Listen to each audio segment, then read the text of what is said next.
Found tied up in a suitcase on the side of the road, the fatal kidnapping of Valerie Reyes Part 4.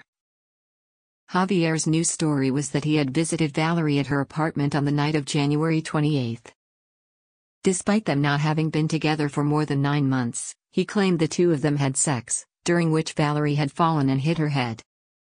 Javier had then panicked, thinking that Valerie had died and that he was going to be blamed for it. So he tied her up with tape and twine that he found at her apartment to make her more compact. He put tape over her mouth so she wouldn't be able to scream. Then he put her in the suitcase, which was one the two of them had used for a holiday they had taken when they were a couple, and then drove around with it for a while before dropping it off at a random roadside in Greenwich, where she was found. He had then thrown her phone off of Whitestone Bridge before returning to his apartment, where he decided to keep her Kindle and one of her pillows. But this story didn't add up, for a lot of reasons. Firstly, Valerie had wanted nothing to do with Javier, and had severed all contact with him. If he had just randomly turned up on her doorstep at midnight, would she really have invited him in for sex, especially considering her mental state and anxiety leading up to this day? No, probably not. Secondly, if he genuinely believed he killed her, then why would he be worried about her screaming, to the extent where he would tape over her mouth in multiple layers? Thirdly, Valerie's injuries were just not consistent with this story. If she really had just fallen and knocked her head, then why did her face have so many bruises and fractures that were clearly from a sustained beating? Javier was unable to explain any of these inconsistencies, just blaming his panicked state at the time for all of his bizarre and sketchy behavior. Now he was arrested, Javier's phone and location history were thoroughly examined and his DNA was taken, and the results of these just undermined his story even more.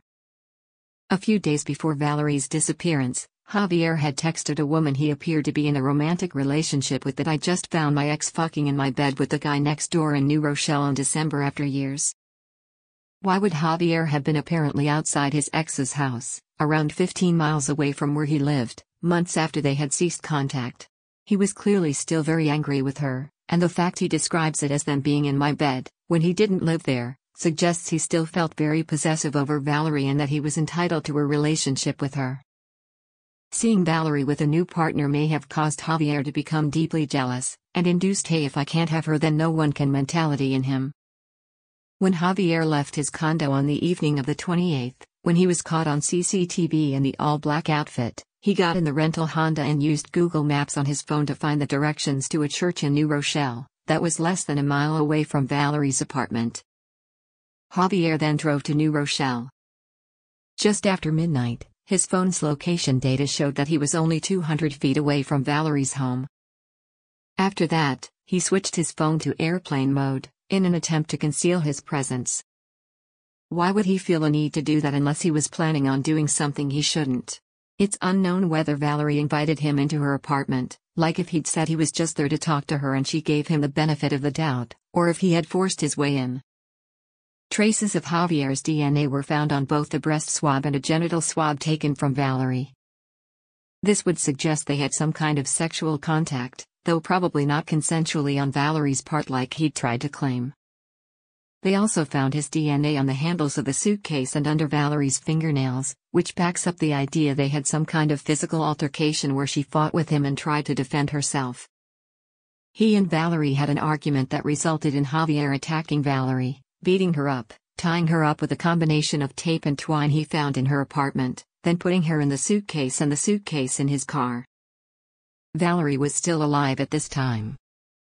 He potentially then cleaned up the crime scene, which could be why there was so little evidence found there. 3 hours later, Valerie's phone stopped pinging telecom towers, indicating that her phone had also been placed in airplane mode.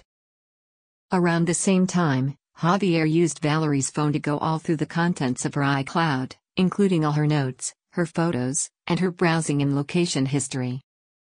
He sat there doing this for well over an hour, while Valerie was trapped inside his car in this suitcase.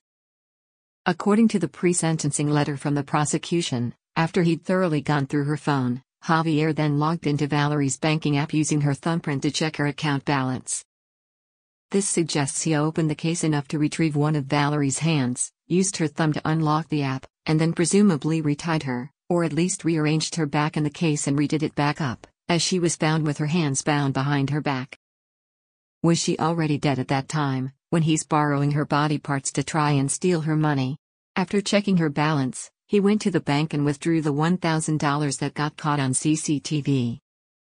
About 6:30 a.m., Javier's phone started pinging towers again, a whole succession of them miles apart from each other.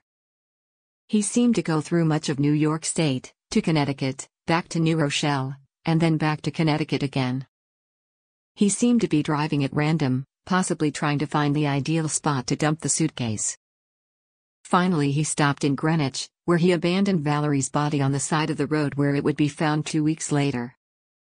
It wasn't until he had returned to Queens that Javier turned his location services back on again, presumably as he no longer felt the need to hide his presence. Over the next couple of days, Javier used Valerie's bank card multiple times, withdrawing a total of $5,350 from her account, pretty much draining it. As previously stated, the police had identified a number of items missing from Valerie's apartment, including her phone, iPad, wallet and bedding. The missing bedding could have been used to contain or clean up any blood and mess created during the crime, and then might have been disposed of afterwards. We already know Javier had been the one to take the phone and wallet, and had later disposed of them. He'd also taken one of her pillows, just to keep. But he had also been the one to steal the iPad, which he then traded on an online marketplace for an Apple monitor and a laptop. Javier then took a photo of himself with his new tech, to show it off, and told his roommate that he had just found these items. This is one of the more callous aspects of this case. You've just killed a woman you presumably at one point cared for, and now you're selling her stuff to get new gadgets you can show off?